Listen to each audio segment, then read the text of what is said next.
Everyone's been talking about Taylor Swift's wedding. What will her dress look like? Where will it be? When will it be? But I've been asking a different question. What does a Taylor Swift wedding actually mean when she's been writing about finding lasting love for 2 decades? This is part 2 of that answer. In part 1, we saw how, from her earliest songs through Lover, marriage is framed as the ending, the thing that makes the story make sense. But Folklore is where that changes. So today on the Swiftly Sung Stories podcast, we're diving into the next chapter, looking at how Taylor Swift's writing from Folklore through the life of a showgirl completely redefines what marriage, commitment, and forever actually looks like. Let's go. At the end of Lover, where we left off in part 1, Taylor is still choosing to believe the story, that love lasts, that forever is real, and if you hold on tight enough, you can make it work no matter what. But she's always had this suspicion that if it doesn't last, she might be the problem. She might be standing in her own way. And her new thesis statement on love that I covered in the last part is, "Who could ever leave me, darling, but who could stay?" From The Archer. In Folklore, her belief in lasting love really unravels. And this nagging self-doubt that was kind of over here in the background, it starts to come front and center. And it starts to take over. Instead of writing towards happily ever after, Taylor starts writing about everything that could go wrong and does go wrong on the path to forever. From this era on, marriage isn't a promise anymore. It's a possibility she feels might not ever happen for her. She opens Folklore with The One, a song built entirely on the question, what if? What if it had worked out with someone else? What if that was the person I was supposed to marry and they got away? And right away, that's a shift, because now love, and by extension, marriage, doesn't feel certain. It feels contingent, like it could have gone differently. There's a whole lot of uncertainty in her lyrics here. If my wishes came true, it would have been you. There's something out of her control. Maybe the right person doesn't always become the lasting person, no matter what you want. And then there's this line, "In my defense, I have none for never leaving well enough alone." Even when something is good, it's not enough to make her feel certain. There's always a what if, always something missing. So now the fear isn't just, what if love doesn't last? It's, what if I'm the reason it doesn't? Because I don't seem to have the clarity that I need to be confident in choosing a partner. That idea carries into Cardigan. I knew you'd haunt all my what ifs. Even if a relationship ends, it doesn't really end for her. It seems like it lingers, it follows her. There's always the sense that something else, something better, or maybe something just different is possible, which makes forever feel even less stable. And then she pushes this idea even further with illicit affairs. And affairs, the word itself, implies going outside of marriage. So she's intentionally toying with this idea of marriage vows being broken, or marriage as something impermanent. Now she's wondering about the what ifs outside of the relationship, testing whether the grass is really greener. She's acting on it. But instead of clarity, it just creates more confusion. They show their truth one single time, but they lie and they lie and they lie a million little times. The lie isn't just to the other person in this affair, it's to herself that this means something, that it's worth it. So even the escape route doesn't lead to anything real. And although she's blurring the lines between fiction and reality in these albums, we can see these kernels of emotional truth shine through. In Peace, we finally get to hear the core fear underneath all of this. I'd give you my wild, give you a child. Is it enough? Would it be enough if I could never give you peace? She's offering everything, love, loyalty, a future, a family, and still she doesn't think it will be satisfactory because her life is too big and too chaotic and too complicated, maybe for anyone to stay. So even if she finds the right person, she might still lose them. That's the bottom line. That's the fear. But then there's Invisible String, one moment of hope on this album where she says, "Time, mystical time, cutting me open, then healing me fine. Were there clues I didn't see? And isn't it just so pretty to think all along there was some invisible string tying you to me?" She's leaning on the idea of fate, that maybe somehow everything is leading her to the right person, even if there are these huge obstacles standing in the way. It's like in 12-step programs, you're supposed to surrender, to admit your powerlessness and put your belief in a higher power. That's almost what she's trying to do here.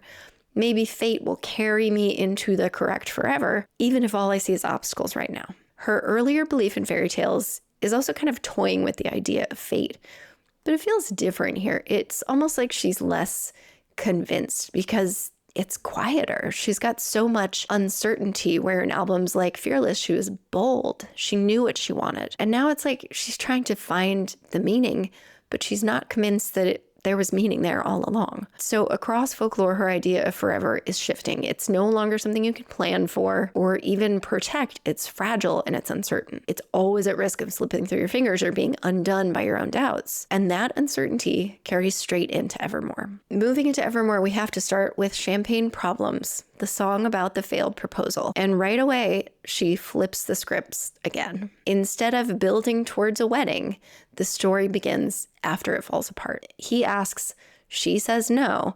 And at first she claims she doesn't know why, but the answer is buried in the song itself. Sometimes you just don't know the answer till someone's on their knees and asks you. She realizes in this moment, this isn't it.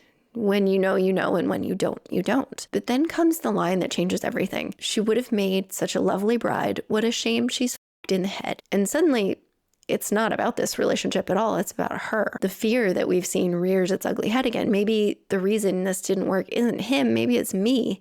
Maybe I'm the reason love doesn't last. You'll find the real thing instead, she says. Someone better, someone stable, someone who won't ruin it. In other words, forever might exist, but not for me. And then she asks an even harder question. What do you do if you get the commitment and it still isn't enough? Tolerate it. She's in the relationship. She has gotten the commitment, but it's one-sided. I know my love should be celebrated, but you tolerate it. Now she's questioning something new. Not just can love last, but is this what love is supposed to feel like? And for the first time, the blame really starts to shift.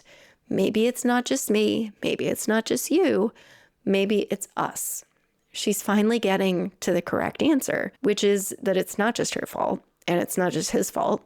I mean, sometimes usually it is, but it's the combination. You have to have the right combination in order for this to work. So she's walking towards the correct answer. And though she hasn't even found the right person yet, she's still going to falter and fall into self-doubt, but she's leading herself closer to the truth. In Happiness, we see the aftermath of this kind of relationship where it's just not working out. When something you thought was forever just isn't.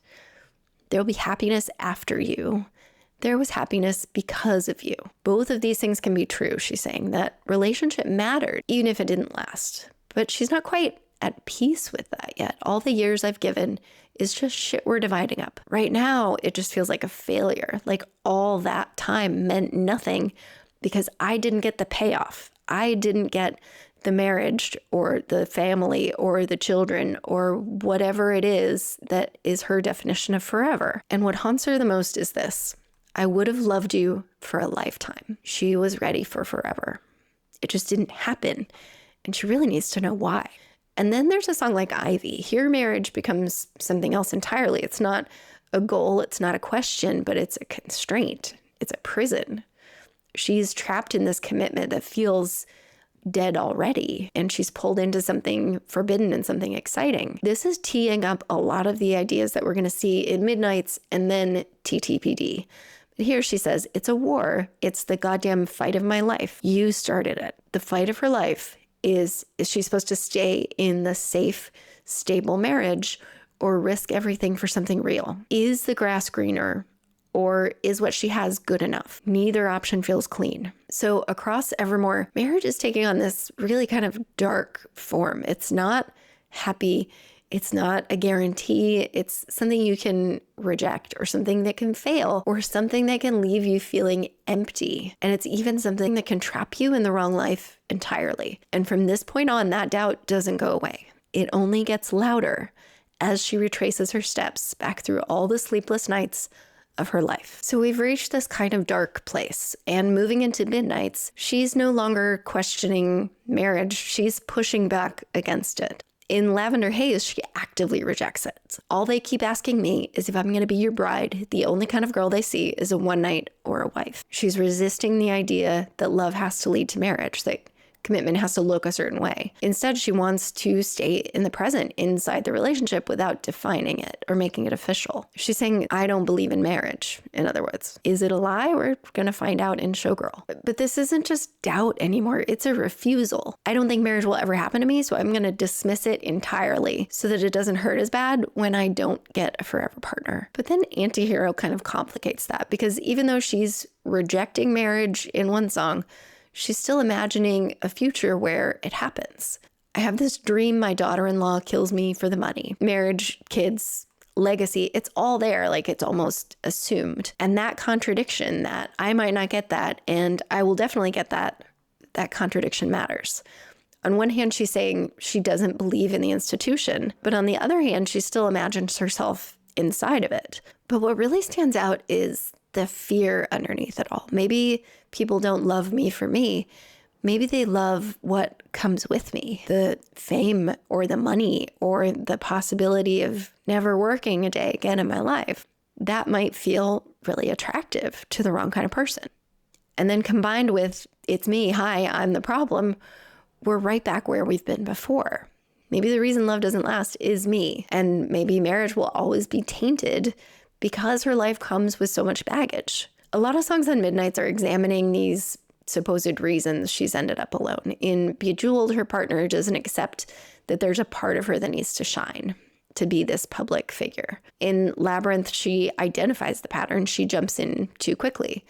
If it rises fast, it can't last. And she has the same worry in Glitch. 5 seconds later, I'm fastening myself to you with a stitch. Maybe she commits too quickly. She's thinking, maybe I don't think it through. Maybe I put all my eggs in one basket. In High Infidelity, she worries that jumping in too quickly will lead to a failed marriage and that someone might commit too quickly to her because of everything she symbolizes. Storm coming, good husband, bad omen, dragged my feet right down the aisle. At the house, lonely, good money, I'd pay if you just know me. Seemed like the right thing at the time. Money can't buy her love. Money might make love blind, and like an antihero, money might be part of the issue. In Hits Different, she worries that maybe all this hopping from relationship to relationship has let the right one slip through her fingers. Moving on was always easy for me to do. It hits different, because it's you. In You're Losing Me, she circles back to, I'm the problem, it's me again. And I wouldn't marry me either, a pathological people pleaser who only wanted you to see her. She wants to be really seen and really known, which has been this need since the beginning in her lyrics. But is it even possible when everything that surrounds her can blind potential suitors to who she really is? There's one song on Midnights that feels different. You're on Your Own, Kid starts with failed attempts at love, wanting someone, not being chosen, feeling like it'll never work out for you. But then she reframes it. I picked the petals, he loves me not. Something different bloomed. Writing in my room. The heartbreak wasn't meaningless. It became the foundation for her career. Maybe this was all for a bigger purpose. And this is a new facet of fate and destiny that she's been writing about really ever since. And by the end of the song, there is a shift. You're on your own, kid. You always have been. For the first time, she's not just fearing that she might end up alone, she's accepting it. Maybe fate isn't leading me to find my forever person.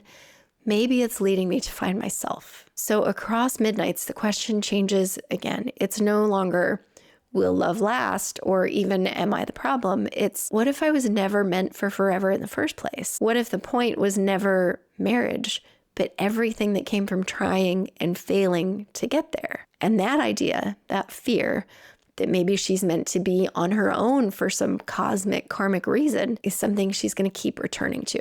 But it doesn't mean that being alone, even if you're in a committed relationship and just lonely, is any less painful. She's still not happy where she's at. The Tortured Poets Department confirms her fear that she's destined to be alone, and she hates it here. I think of this album as having a few different categories of I hate it here.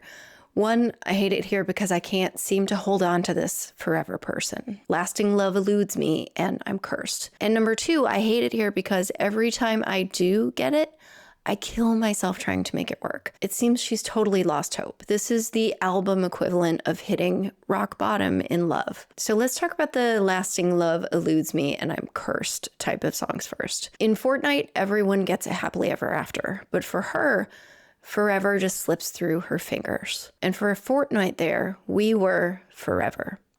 She only gets 2 weeks where she can finally grasp her happily ever after.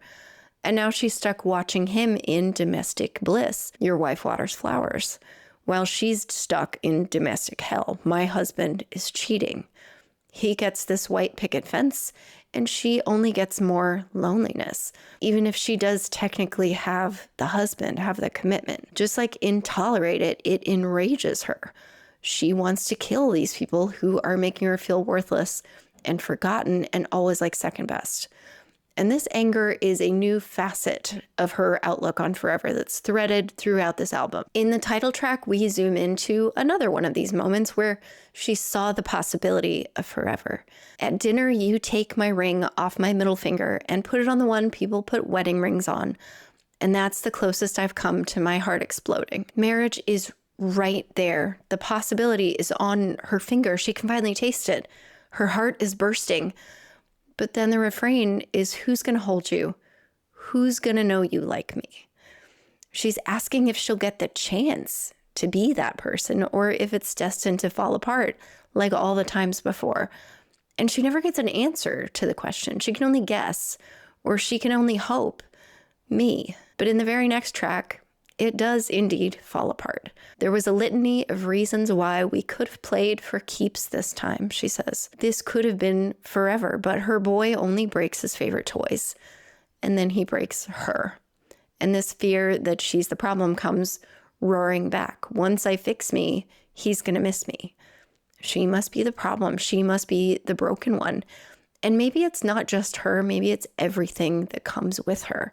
Because another complication comes creeping back around from 1989, public opinion. Maybe it's not just her, maybe it's millions of fans who would make any lover's life a living hell. And just like she did back then, she uses satire to bite back at public opinion. In But Daddy, I Love Him, she jokes that she's having this bad boy's baby, and no, we can't come to the wedding. Maybe we're the reason he can't stay, and maybe we're the reason she hasn't found lasting love. We are some heavy baggage to tote around. But even when she really thought she was with the right person who could tolerate this life, and maybe she's not actually the problem, forever still never happens. In The Smallest Man Who Ever Lived, you said normal girls were boring, but you were gone by the morning. Maybe this over here, this was the person who could stay because he sees that my life is abnormal, but he also leaves. And she's incredibly angry at this predicament. In LOML, she says, if you know it in one glimpse, it's legendary. You and I go from one kiss to getting married. This fairy tale romance was supposed to last, but it dies instead. You said I'm the love of your life about 1 million times. Like, come on, dude, what the hell? What happened to that? Was I not the love of your life? Maybe my life was not meant for love. Maybe this whole soulmate, cosmic love of my life thing is bullshit, she's thinking. Because even if they have this fated connection, it doesn't work. He said he'd love me all his life, but that life was too short, like she says, in I Can Do It With a Broken Heart. So she's falling further and further into pessimism. And she's also lost hope because even when she does get commitment, it just kind of sucks. And this is the second category of I hate it here in this album. She kills herself trying to make commitment work. She gives it her all, and it still doesn't last. So why is she even trying? In So Long London, she says, you swore that you loved me, but where were the clues? I died on the altar, waiting for the proof. She nearly killed herself trying to get him to commit and love her the way that she loved him. And that use of altar is purposeful because it implies marriage without saying it directly. But also it's how she worshipped him and their relationship, putting this love above everything else. It still wasn't enough. She describes this tortured commitment not just as a constraint, but as a prison in Fresh Out the Slammer. And she breaks free and runs to this other person, this fantasy what if, at the park where we used to sit on children's swings wearing imaginary rings. But it's going to be all right. I did my time. I put in my time trying to make it work, and I locked myself in a prison of unhappiness. Maybe the grass is actually greener in this other fantasy place. Cheating is a means of escape in some other songs, like in Guilty as Sin. If it's make-believe, why does it feel like a vow we'll both uphold somehow? What if I'm just committed to the wrong person, she's thinking.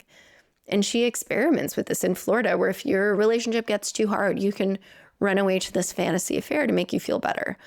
Because she does need something to make her feel better in the midst of all of this heartbreak. She's so defeated.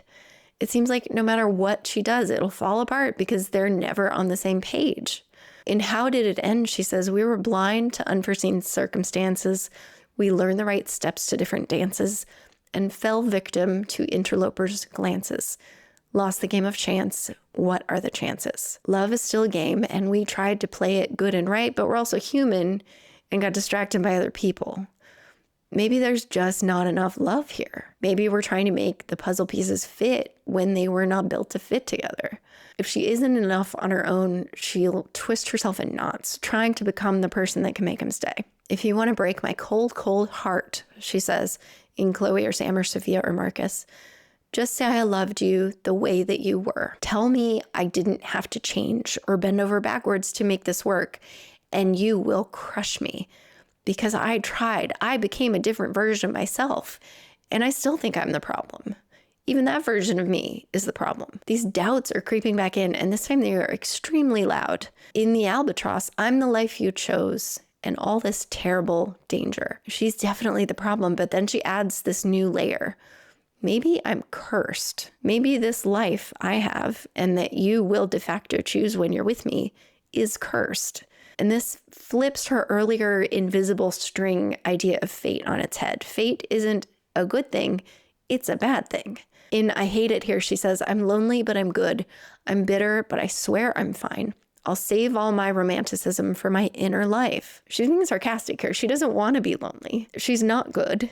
But since she's cursed to be alone, she'll just live inside her head. It's the same thing as cheating. It's just a fantasy. Since she can't attain this forever romance, she'll just make it up. She'll live inside her head, waiting to be really seen and really known. It just never materializes in real life. Or like she says in Peter, promises oceans deep, but never to keep.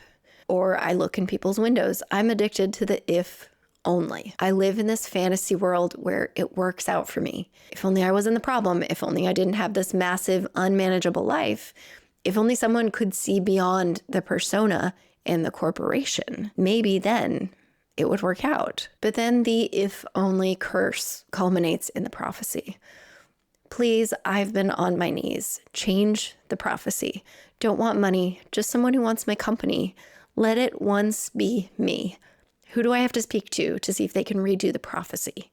She's asking to speak to the manager, whomever is in charge. Can they just lift this curse and find her a partner? Our girl is getting tired. But then she kind of combines the ideas of invisible string and the prophecy into a new concept of fate in the manuscript. And at last, she knew what the agony had been for. The only thing that's left is the manuscript. One last souvenir for my trip to your shores. Now and then I reread the manuscript, but the story isn't mine anymore. This idea that began in You're on Your Own, Kid comes back around. Maybe it was all for a purpose. And maybe the curse to be alone has been in service of some greater good. She's justifying it, essentially.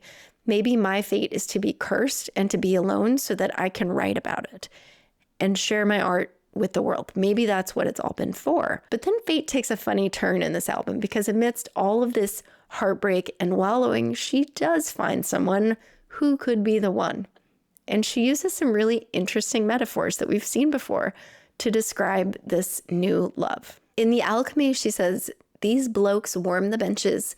We've been on a winning streak. He jokes that it's heroin, but this time with an E, because the sign on your heart says it's still reserved for me. Honestly, who are we to fight the alchemy? All those previous loves and heartbreaks were just a warm-up, a practice. And this is one of her longest running metaphors, the game of love. But this feels like it's the main event. And this isn't just fate or destiny or playing another round.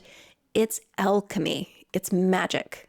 It's leveling up. In So High School, she says, are you going to marry, kiss, or kill me? It's just a game, but really, I'm betting on all three for us too. All of her love as a game metaphors from throughout her career culminate here. And this is a beautiful full circle moment. All along, she's been thinking that love is a game that she has to win. She just has to find someone who can play at her level. But as it turns out, she was playing by the wrong rules all along. She was looking for an opponent when what she really needed was a teammate. But this time she finally thinks she can win. So in one album, we've gone from I can never hold on to love to I'm cursed to be alone to even when I do find a partner, I'm miserable, back to I'm the problem, it's me, to maybe it was all for a greater purpose, to wait, maybe this is the person that I've been waiting for. Maybe I was just trying to open the lock with the wrong key. And that carries us into the much brighter optimism of the life of a showgirl. From the very first track, The Fate of Ophelia, we can tell that this love and this possibility of forever is so much different, but it's different because it's so similar. Stay with me because we're going to come full circle on this one. In part one, we covered Taylor's fairy tale ideas of love. I'll kiss a lot of frogs, but one day I'll find my prince. But then slowly the fairy tale crumbled through Red and Reputation and Folklore, and then really crashed and burned in TTPD. And in the end, she thinks maybe the prophecy is to be alone because I'm destined to just be this massive artist who writes about love but never finds it herself. In The Fate of Ophelia, fate and fairy tales both come back around. There's the fairy tale portion. All that time I sat alone in my tower, you were just honing your powers. She was the princess waiting in the castle for her prince to come. But just when she lost hope and bottomed out, he arrived. Fairy tales do exist. Not in the way she thought when she was 17, but they do exist. And then she redefines her idea of fate. Now I can see it all, she says. It was all leading me here. And she has this new perspective. She can see both paths. And if you'd never come for me, I might have drowned in the melancholy. I swore my loyalty to me, myself, and I right before you lit my sky up. This is important. She had to learn to love herself first. And it's like the universe was trying to teach her a lesson. Stop bending over backwards. Stop trying to put a square peg in a round hole. Start putting yourself first before the prophecy would deliver her forever person. So fate and fairy tales come full circle in the very first song on this album, and they continue being rewritten throughout all 12 tracks. In Opalite, she says, and all the perfect couples said, when you know, and when you don't, you don't. She didn't know for sure in the past, and that should have been a big red flag, but she ignored it until she got this new perspective. And don't we try to love, we give it all we got. You finally left the table. And what a simple thought. You're starving till you're not. Once you put yourself first and know your worth, the universe will open up for you. And in Wishlist, she really articulates how much everything has changed in this situation. I made wishes on all of the stars. Please, God, bring me a best friend who I think is hot. I thought I had it right once, twice, but I did not. She used to try to force it in these past relationships, or she labeled it fate to try to put a positive spin on it. But now there's no questioning. I know what I want. She says, I just want you. There's no, I think it's forever, or he's probably the right one. There's no more doubt. And this domestic bliss that she's had such a tortured relationship with in the past, this unattainable thing, is finally within reach. Have a couple kids, got the whole block looking like you. We tell the world to leave us the alone, and they do. Boss up, settle down, I got a wish list. I just want you. She's describing her version of a fairy tale. He's the person she can both boss up with, have her career and her mega celebrity life, and settle down with. She can have her cake and eat it too because it's finally the right partner. It's a teammate and not an opponent. That's her happily ever after. This is what she's been searching for all along. In Eldest Daughter, she retraces her steps to how she got here, how she went from believing there was no fairy tale ending for her to rewriting her own ending. And she says, when I said I don't believe in marriage, that was a lie. In past relationships, she denied her belief in marriage because she never thought she would be able to have it. The truth is that she didn't believe in marriage for her. But if she gives this blanket statement, I don't believe in marriage, it'll hurt less when it doesn't work out, or if he never proposes. She was trying to protect herself. And in admitting that she was lying, she levels up. And this is where we can see that this new love is very different. And this new version of Taylor is different because she's being incredibly vulnerable and transparent and self-reflective. And she tells us why there's been this big shift. Because I thought I'd never find that beautiful, beautiful life that shimmers that innocent light back, like when we were young. She thought she'd never find the fairy tale romance that feels playful and light and free because previous experiences of love were heavy and sad and felt caged. She settled for less or blamed herself or labeled love fate even if it wasn't, because she thought lasting love in the way that she wanted it did not exist for her. But now that she's found it, I'm never going to break that vow. I'm never going to leave you now. The vow here isn't only a marriage vow, it's a promise to be truthful and vulnerable with this person and with herself. So in this album, we don't just see that she's changed, but she also tells us why her idea of forever has done a 180. In Elizabeth Taylor, she says, all the right guys promised they'd stay. Under bright lights, they withered away, but you bloom. A person does exist who can withstand the harsh spotlight of celebrity. Been number one, but I never had two. I've been at the top of the industry, but never with a partner who can truly stand beside me. But it also kind of scares her a little. She's asking not only Elizabeth Taylor, but she's asking herself and her partner, do you think it's forever? Will this actually last? She thinks it will, but she's been burned so many times in the past. It's only a little natural that she's hesitant, but she's being transparent about those worries. But then in other songs, she's incredibly confident. In Wood, she says, girls, I don't need to catch the bouquet to know hard rock is on the way. It's a euphemism, yes, but she's also saying, I know that we're going to get married. That's just what's going to happen. The curse on me was broken by your magic wand. Also another euphemism. But the subtext is, I finally found the prince, the magician, who let me believe in fairy tales again. And she can believe it because there's no playing games with this person. In Honey, she says, you can call me honey if you want because I'm the one you want. You give it different meaning because you mean it when you talk. She can believe it because his words aren't trying to trick her or convince her of anything. There's no subtext. And that wasn't always the case. When anyone called me late night, he was screwing around with my mind, asking, what are you wearing? Too high to remember in the morning. And when anyone called me lovely, they were finding ways not to praise me. But you say it like you're in awe of me, and you stay until the morning. He's a teammate. He's a hype man instead of an opponent. And most importantly, he stays. Remember back in part 1, I talked about the requirements for true love that she established in Mary's Song way back on her debut album. They're best friends first. They stick together through thick and thin, and they really know each other. That's what she wanted in her forever partner. In the end of Mary's Song, she says, take me home where we met so many years before. We'll rock our babies on that very front porch. After all this time, you and I'll be 87, you'll be 89. I'll still look at you like the stars that shine. She wrote what she wanted when she was a teenager in Mary's Song, her idea of a fairy tale ending. And we can see in the life of a showgirl, she got it. She got a best friend who she thinks is hot. She got a person who doesn't wither under the bright lights, and a person who stays until the morning, the person who can possess the key, the person who can take her from 1 to 2. It took 20 years and 12 albums, but she got it.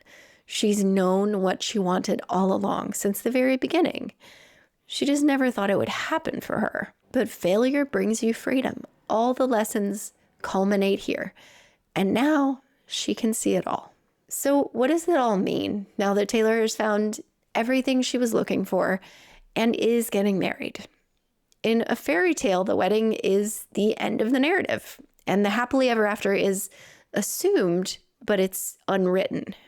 We have to just imagine that these characters walk off into the sunset. But here's why we're so invested in Taylor Swift's wedding. It feels both like the conclusion of this long-running narrative she's been writing about for decades and the start of a new chapter. She's been on this roller coaster ride that we've all gotten to be a passenger on, from believing in a forever person to having her heart crushed, to doubting that she's even worthy of love. But now she's learned that fairy tales, happily ever after, the invisible string of fate, those things do exist. They just might not come true if you force it. And they might not look at all like what you thought they were going to look like. And Taylor has learned what we will all learn eventually, that it's the journey and not the destination. That's been the point all along. So when Taylor gets married and we see those wedding photos of her perfect day, it's both the end of this current chapter, trying to find forever, and it's the beginning of something much, much more complex, how to make it last. That's the chapter we don't get to see in most narratives, and that's what makes it so exciting. Because as Taylor has been on this journey, learning these lessons and searching and growing, we have too. We've grown alongside her stories, and she's been the narrator on our life's journey. And now as she's turning the page, we get to do that too. And we can't wait to see what's coming up next for her and for us on the road to happily ever after. Thank you for joining me here at Swiftly Sung Stories. If you enjoyed this deep dive, don't forget to like, subscribe, and share wherever you're seeing or hearing this. If you want to say and what comes next on this channel, head over to my website, swiftlySungStories.com/podcast, linked in the show notes, where you can take a poll and let me know what topics you want me to cover next. You are the best for spending your time with me, and I will see you in the next episode.